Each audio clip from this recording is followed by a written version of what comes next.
नमस्कार, welcome back to my channel. आज मी तुम्हाला सांगणार आहे खूपच कॉमन तक्रार किंवा खूप कॉमन आजार जो जवळजवळ 60 ते 70% लोकांना ह्याचा त्रास होतच आहे आणि ते म्हणजे ॲसिडिटी, अपचन, गॅसेस. आणि जेव्हा पण हा त्रास होतो तेव्हा लगेच काही जण औषधं घेतात, तर त्यांना हे कळत नाही की सतत ॲसिडिटी का होते किंवा ॲसिडिटी बरी होऊ शकते का. तर असे जे प्रश्न तुम्हालाही पडले असतील तर हा व्हिडिओ संपूर्णपणे नक्की बघा. ह्या व्हिडिओमध्ये मी तुम्हाला सांगणार आहे की ॲसिडिटी होण्यामागे काय काय कारणं आहेत आणि ॲसिडिटी मुळापासून ठीक करायची असेल तर तुम्हाला काय केलं पाहिजे. हा व्हिडिओ तुमच्यासाठी खूप इन्फॉर्मेटिव्ह असणार आहे. सो माझं नाव आहे डॉक्टर स्मिता भोईर पाटील. मी एक होलिस्टिक डॉक्टर आणि न्यूट्रिशनिस्ट आहे आणि मी PhD क्लिनिक पुणेचे फाउंडर आहे. जेव्हाही तुमचं पोट फुगतं किंवा छातीत जळजळ होते, सतत ढेकर येतात किंवा अपचनामुळे झोप लागत नाही, तर अशा वेळा तुम्ही काय करता, पटकन ॲसिडिटीची गोळी घेता. पण मग तुम्हाला थोडा वेळ बरं वाटतं, पण काही दिवसांनी हा त्रास परत होतो. सो मग असा प्रश्न पडतो की हा त्रास वारंवार का होतोय आणि कायमस्वरूपी हा त्रास थांबवण्यासाठी काही ट्रीटमेंट आहे का.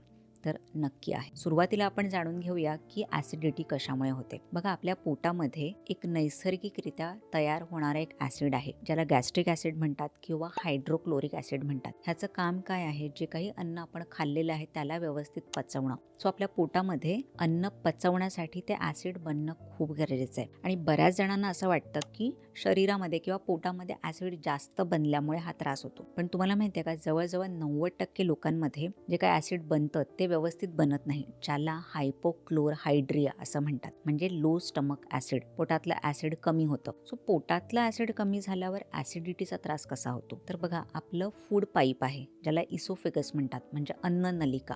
अन्ननलिका आणि पोट कनेक्टेड असतं आणि जिथे ते कनेक्ट केलेलं असतं त्याला इसोफेजियल स्पिंक्टर असं म्हणतात. सो हे जे स्पिंक्टर आहे पूर्णपणे बंद असतं, जेणेकरून पोटातलं ॲसिड बाहेर येऊ नये. सो ही जी ओपनिंग आहे किंवा हे गॅस्ट्रो इसोफेजियल जंक्शन आहे ते व्यवस्थित बंद झालं पाहिजे. म्हणजे जेव्हाही आपण अन्न खातो किंवा पाणी पितो त्यानंतर हे टाईटली बंद झालं पाहिजे, जेणेकरून जे काही आतले गॅस्ट्रिक ज्युसेस आहेत किंवा ॲसिड आहे किंवा अन्न आहे ते बाहेर येत नाही. आणि हे जे जंक्शन आहे ते बंद होण्यासाठी ॲसिड बनलं पाहिजे व्यवस्थित. जर ॲसिड जेव्हा कमी बनतं तेव्हा ही ओपनिंग जी आहे किंवा जे जंक्शन आहे ते लूज होऊन जातं आणि म्हणूनच पोटातलं ॲसिड अन्न जे आहे हळूहळू बाहेर पडायला लागतं. बऱ्याच जणांना ह्याबद्दल माहिती नाही.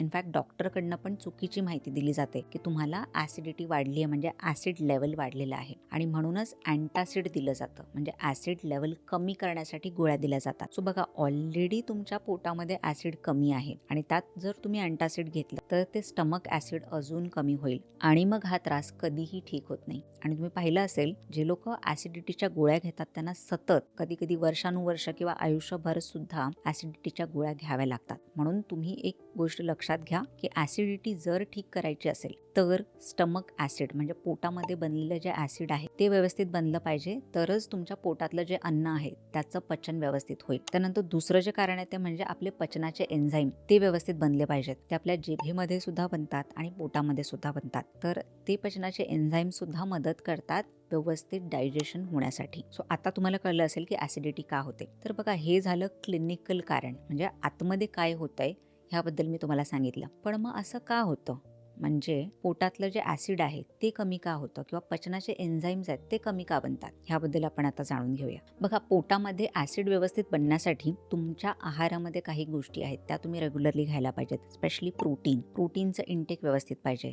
त्यानंतर तुमच्या शरीराला व्यवस्थित रेस्ट मिळाली पाहिजे, म्हणजे तुमची झोप व्यवस्थित होणं खूप गरजेचं आहे. ह्या जर दोन गोष्टी डिस्टर्ब झाल्या तर पोटाचे आजार चालू होतात किंवा जे ॲसिड लेवल आहे ते हळूहळू कमी व्हायला लागतं. त्यानंतर बाकी सुद्धा कारण आहेत. उशिरा झोपणं, उशिरा जेवण करणं, त्यानंतर खूप मसालेदार किंवा तेलकट पदार्थ सतत खाणं, खूप जास्त प्रमाणात चहा आणि कॉफीचं सेवन करणं. स्पेशली जर तुम्ही उपाशीपोटी चहा कॉफीचं सेवन करत असाल तर तुम्हाला ॲसिडिटी होण्याचे चान्सेस वाढून जातात. त्यानंतर ताण, चिंता, स्ट्रेस ह्याने सुद्धा पोटातले एन्झाईम्स आणि ॲसिड हे अफेक्ट होऊन जातं. त्यानंतर ओव्हर इटिंग, तुम्ही खूप सतत खातच असाल दिवसभरातून आणि जे काही खाल्लेलं अन्न आहे त्याला पचायला वेळ देत नसाल तरी सुद्धा पोटाचे आजार होतात. त्यानंतर वारंवार ॲसिडिटीच्या गोळ्या घेणं हे सुद्धा एक कारण आहे की सतत ॲसिडिटी होते. मग ह्यासाठी काय केलं पाहिजे, तर सर्वात प्रथम तुम्हाला ॲसिडिटीच्या गोळ्या घेणं बंद केलं पाहिजे, कारण ॲसिडिटीच्या गोळ्या म्हणजे एक फक्त तात्पुरता उपाय आहे. बघा ह्यामुळे काय होतं, एकतर पोटातलं ऍसिड अजून कमी होतं, म्हणजे हळूहळू ऍसिडिटीचे त्रास वाढत जातात. त्यानंतर दीर्घकाळ जर तुम्ही ऍसिडिटीच्या गोळ्या घेत असाल तर तुम्हाला खूप साऱ्या पोषक तत्वांची कमतरता होते. कॅल्शियम, मॅग्नेशियम, आयर्न हे सगळं शरीरामध्ये कमी होऊन जातं. त्यानंतर अँटासिडमुळे किडनीवर सुद्धा परिणाम होतो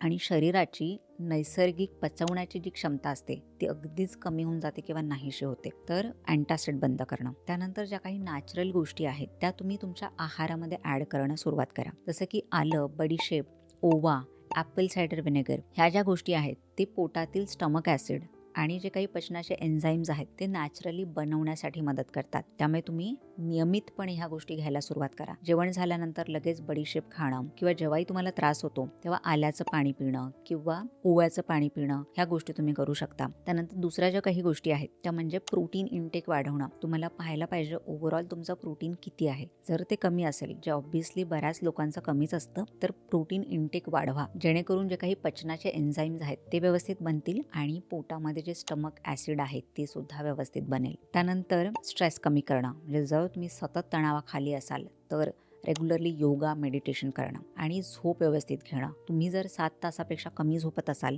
तर झोप व्यवस्थित करणं. नेहमी लक्षात घेतलं पाहिजे की 7 ते 8 तासाची झोप नियमितपणे झालीच पाहिजे. सो ह्या गोष्टी ज्या आहेत नियमितपणे फॉलो केल्याच पाहिजेत. त्यासोबत जर तुम्हाला ॲसिडिटीचा त्रास खूप जुना आहे, अगदी खूप मेडिसिन्स किंवा औषधं घेऊनही ॲसिडिटी ठीक होत नसेल तर तुम्ही त्यासाठी होमिओपॅथिक ट्रीटमेंट घेऊ शकता. बघा होमिओपॅथीमध्ये बरेच अशी मेडिसिन्स आहेत जे ॲसिडिटी, इंडायजेशन, ब्लोटिंग, कॉन्स्टिपेशन अशा बऱ्याच पोटाच्या तक्रारींसाठी खूप उपयोगी आहे. सो आम्ही आमच्या क्लिनिकमध्ये ॲसिडिटीसाठी एक मेडिसिन बनवले आहे ज्यामध्ये बरेच कॉम्बिनेशन ऑफ मेडिसिन्स आहेत जे ॲसिडिटी किंवा पचनाच्या जे काही तक्रारी आहेत ते कमी करण्यासाठी खूप इफेक्टिव्ह आहे. यामध्ये नॅट्रम फॉस, कार्बोवेज किंवा जे लायकोपोडियम अशी होमिओपॅथीमधली खूप इफेक्टिव्ह मेडिसिन्स आहेत ती आम्ही ॲड केलेली आहेत आणि खूप जणांना ह्याचा फायदा सुद्धा झालेला आहे. तर तुम्ही हे ॲसिड इज मेडिसिन आहे ते घेऊ शकता. ह्याचे काही ॲडव्हर्स इफेक्ट नाहीत किंवा तुमच्या स्टमक ॲसिडवर हे काही परिणाम करत नाही. इनफॅक्ट शरीरामध्ये स्टमक ॲसिड व्यवस्थित बनण्यासाठी हे मदतच करतं आणि ह्याची डिपेंडन्सी नाही, म्हणजे सतत हे मेडिसिन घ्यावंच लागेल असं नाही आहे. तुमचा त्रास जोपर्यंत आहे तोपर्यंत तुम्ही घेऊ शकता. त्यानंतर जसा जसा त्रास कमी होतो तसं तुम्ही हे मेडिसिन बंद करू शकता आणि ह्याने असा फायदा होतो की अगदी दीर्घकाळापर्यंत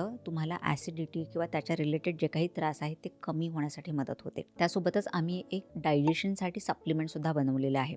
त्याचं नावच आहे डायजेशन सपोर्ट. सो ह्यामध्ये बऱ्याच ज्या काही नॅचरल गोष्टी मी तुम्हाला आधी सांगितल्या त्याच आम्ही ॲड केलेल्या आहेत. जसं की आल्याचं एक्स्ट्रॅक्ट, त्यानंतर ॲपल सायडर व्हिनेगर, बडीशेप किंवा पेपरमिंट अशा ज्या काही नॅचरल गोष्टी आहेत त्याचेच एक्स्ट्रॅक्ट आम्ही ॲड केलेले आहेत. तर ह्या सगळ्या गोष्टी सुद्धा पचन व्यवस्थित होण्यासाठी, पचनाचे एन्झाईम्स बनण्यासाठी आणि स्टमक ॲसिड बनण्यासाठी मदत करतात. तर हे सप्लिमेंट आणि मेडिसिनमुळे तुमचा ॲसिडिटीचा त्रास मुळापासून ठीक होण्यासाठी मदत होते आणि ह्यासोबत तुम्हाला काही लाईफस्टाईल चेंजेस सुद्धा करायचे जे मी ऑलरेडी तुम्हाला सांगितलेले आहेत. तुम्हाला सुद्धा जर ॲसिडिटीचा खूप जुना त्रास असेल, किती औषधं घेतली तरी बरं होत नसेल तर मला कमेंट सेक्शनमध्ये जरूर सांगा. तर ह्या सप्लिमेंट्सबद्दल मी तुम्हाला माहिती नक्की प्रोव्हाइड करेन. सो हा व्हिडिओ जर तुम्हाला इन्फॉर्मेटिव्ह वाटला असेल तर तुमच्या फ्रेंड्स आणि फॅमिली मेंबर्ससोबत सुद्धा नक्की शेअर करा. सो हेल्दी खा, हेल्दी राहा आणि स्वतःची काळजी घ्या. बाय.